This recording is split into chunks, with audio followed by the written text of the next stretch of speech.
அமெரிக்காவை விட மிகப்பெரிய வல்லரசாக என்னால் மாற்ற முடியும்.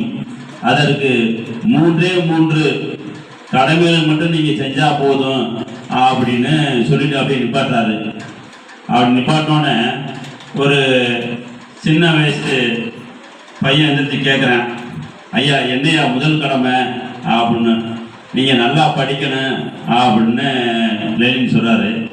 அடுத்து ஒரு வாலிபர் எந்திரிச்சு கேட்குறாப்புல, ஐயா 2வது கடமை அப்படி என்னையா சொல்லுங்கய்யா, அதை செய்கிறதுக்கு நாங்கள் ரெடியாக இருக்கோம், நீங்கள் எது சொன்னாலும் நாங்கள் செய்கிறதுக்கு ரெடியாக இருக்கோம்யா அப்படின்னு கேட்குறாப்புல.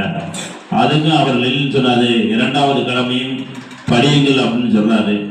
3வது ஒரு பெரியவர் எந்திரிச்சு கேட்குறாரு, ஐயா 2 கடமைன்னு சொல்லிட்டியா, 3வது கடமை என்னன்னு சொல்லுங்க, நாங்கள் எல்லாம் ரொம்ப ஆவலாக இருக்கோம், நீங்கள் எது செஞ்சாலும் நாங்கள் சொன்னாலும் செய்கிறதுக்கு ரெடியாக இருக்கோம் அப்படின்னு. 3வது கடமையை படியுங்கள் அப்படின்னு சொல்கிறாரு. அது சொல்லிட்டு அவர் சொல்கிறாரு, இந்த உலகத்தை மாற்றக்கூடிய ஒரு ஆயுதம் இருக்குன்னா அது படிப்பு ஒன்று தான். அந்த படிப்படினா இந்த உலகத்திலே மிகப்பெரிய வல்லரசு நாடாக என்னால் மாற்ற முடியும். அதனால நீங்க முதல்ல படிக்கணும். யாரெல்லாம் தன் தலையை புத்தகத்தை நோக்கி குனிகிறார்களோ அவர்கள் பின்னாளில் இந்த நாட்டில் தலை நிமிர்ந்து நடக்கலாம். அதுதான் இந்த படிப்புல உள்ள மிகப்பெரிய முக்கியத்துவம். அதனால நீங்க எல்லாம் நல்லா படிக்கணும் அப்படிங்கிற மாதிரி சொல்றாரு. அதே மாதிரி தான் அப்துல் கலாம் ஐயாவும் சொல்லுவாரு. ஏன்னா இளைஞர் ஐயா உங்கள்கிட்ட இந்த உலகத்தை வல்லரசாகக்கூடிய ஆற்றல் இருக்கிறது, நீங்க நன்றாக படிக்கணும்னு அப்துல் கலாம் ஐயா சொல்லுவாரு. அதே மாதிரி எல்லாருமே சொல்ற விஷயம், மாணவர்கள் நல்லா படிக்கணும், படிச்சுட்டா போதும், நீங்க படித்த பள்ளிக்கும் பெருமை, உங்களுக்கும் பெருமை, உங்க வீட்டுக்கும் பெருமை, உங்க நாட்டுக்கும் பெருமை.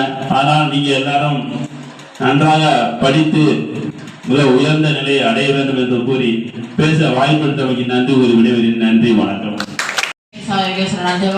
மாணிக்காஸ் மேல்நிலையில் 8ஆம் படிக்கிறேன். சார் சொல்லியிருந்தாங்க, ரஷ்யாவில் லெனின் ஒருத்தர் இருப்பான். அவன் அமெரிக்கா நம்ம நாடை அமெரிக்கா நாடு மாதிரி வல்லரசாகனா அதுக்கு 3 கடமைகள் இருக்கு அப்படின்னு அவன் சொல்லுவாங்க.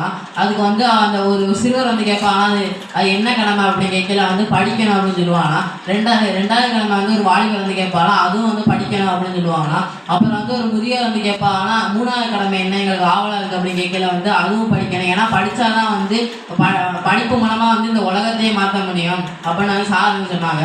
அது மட்டும் இல்லாமல் அப்துல் கலாமும் படிக்கிறத பற்றி நிறைய சொல்லியிருக்காங்க அப்படின்னு சார் சொல்லியிருக்காங்க. அதுக்கப்புறம்